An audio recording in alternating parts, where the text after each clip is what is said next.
Well, each week, a group of insiders joins me to offer perspective on some of the week's top stories. This week, sounding off on the governor rolling out an ambitious $1 billion infrastructure plan that he says will improve quality of life statewide. We'll also talk 5G technology in Indiana and rural broadband connectivity, plus a big weekend for motorsports and football fans in Indiana. Our insiders this week are Women's Fund of Central Indiana Executive Director Jennifer Pope Baker. Also, Gregory and Appel Insurance Vice President of Corporate Development Steve Appel, and UIndy Associate Professor of Finance Matt Will. And welcome one and all to the insiders this week. Thanks. Big week, a big plan unveiled by the governor, his Next Level Connections program. $1 billion of investment, that infrastructure that covers a lot of areas, roads and bridges and the internet, direct flights, all kinds of things. Jennifer, to kind of kick things off, as you look at this plan, which would be funded by an increase of tolls on heavy trucks on the toll road, your thoughts? Well, I like the little piece that's tucked in there that's not getting as much attention, and that is the money for trails. We're one of the most unhealthy states in the country. And so for people all over our state to have access to running and biking and walking and an opportunity to enjoy nature and space, I think is critically important. And, you know, there's the health piece. Also, this thing we hear about a lot and talk about a lot, and that's quality of life, quality of place. And this is really a statewide, $9 million, I think, is earmarked for these improvements statewide. So there's that quality of place piece as well. You know, I think part of the issue here, and you know, I always talk about the finances, is the state is really on a spending binge, and that concerns me. You know, I've been highly critical of the governor's spending plans. This I'm a favor of, though, because this is what government's supposed to do. It's the infrastructure, it's those things that we can't do as individual companies by ourselves. But I just would caution them about the tax side. You know, we had years and years of tax cuts. Now we've had a few tax increases. I think we need to prioritize spending before we go out and decide, hey, we're just going to spend a lot of money. One of the other areas that's a real focus is rural broadband connectivity. And that's getting some of these, or many of these rural areas better connected to the internet and to the world through broadband. Your thoughts on that, Matt? There's been a lot of talk about how many of these rural areas are losing out from an education standpoint, an investment standpoint, and otherwise. You can't understate the need for broadband, or I should say high-speed connectivity in the rural areas, because my fear is that we're going to be a little bit rushing here. If we're a bit patient, 5G is rolling out soon.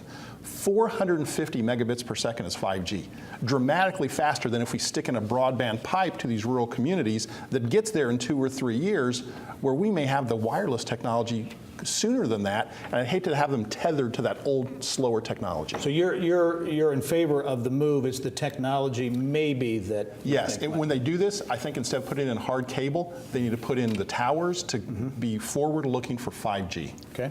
Another aspect, Steve, big in the business community, that's more nonstop flights, specifically nonstops to international destinations. Of course, the Paris to Indy nonstop launched in May, Flight 500 on race weekend.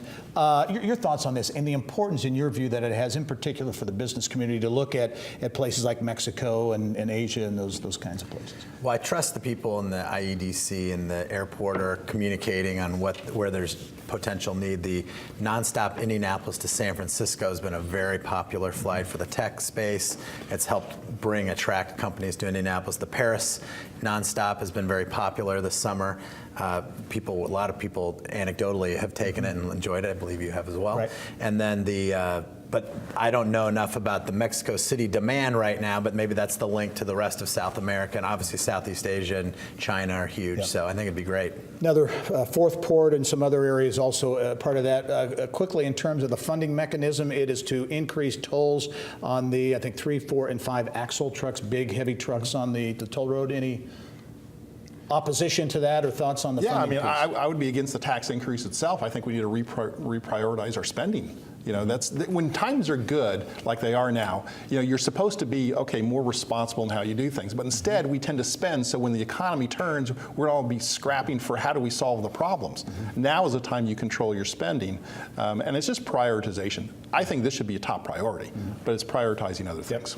Also this week, big news in the nonprofit scene as Big Brothers and Big Sisters of Central Indiana announced big news for them, a new headquarters in downtown Indianapolis around 16th and Meridian. Jennifer, as you look at an organization like that and the need for new space and the things that it will allow it to do in terms of administering to more kids and more different kinds of programs, how important is that? I think it's critically important, and one of the things that this will do is shine a light on the need for mentors for children, because they're not going to be in that space for a while. It's going to take them a while to raise the money and to build the building, but in the meantime, while it's getting that attention, for people to understand that there are hundreds and thousands of kids in our community who need an adult who will care for them, who will be there with them to help them navigate what our world looks like today, because perhaps they don't have parents who have the capacity for a variety of reasons to do that. And so every adult that we know who has that extra time to be able to spend it and connect with kids will pay off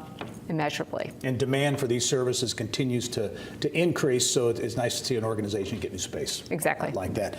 Also this week, we saw news from Republic Airways Holdings, the Lift Academy, Steve. The airline industry is really facing a critical pilot shortage. Republic a few months ago said this is a critical need, a critical issue. We're going to take matters into our own hands. So they've essentially opened this academy where they are going to train this next generation of pilots, people who maybe couldn't afford it in the past. They started, they quit, they're in a job, they'd like to change careers. Your thoughts? So a little context, I have a cousin who switched careers at about 30 to become a pilot. He's the first graduate of Purdue's program. Right. And Purdue just launched one of these as well.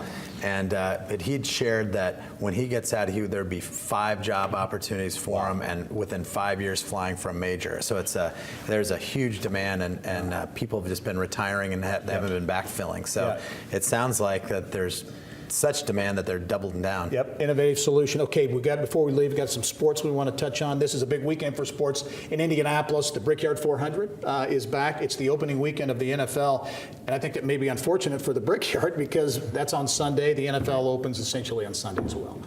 It's an exciting weekend to be in Indianapolis. You have a lot of great choices. Hopefully we will be treated well by Mother Nature. Right. I think that Doug Bowles and company have done everything they can to this year make it exciting to be at the track. With all the activities that took place during the week, and the concerts, and the new dirt track, and having a cooler opportunity to watch the race on Sunday, you can't beat the effort. And you're right, and that new dirt track, innovative effort, trying to make things happen. No shortage of that effort, to be sure. And as we wrap up, the Colts open, a new head coach, a new Andrew Luck, I guess maybe a new shoulder, against the Bengals. Any takers as we leave on how you think the season's going to be? Yeah, Super Bowl. Done. So, okay, all right, we'll keep that on tape. I'm going to go, unfortunately, 8-8, but a good improvement. That is an improvement. Okay. I'll take 8-8. That'll be a good one. Steve Appel, Jennifer Pope Baker, also Matt Will. Thank you, one and all, and we'll be right back after this.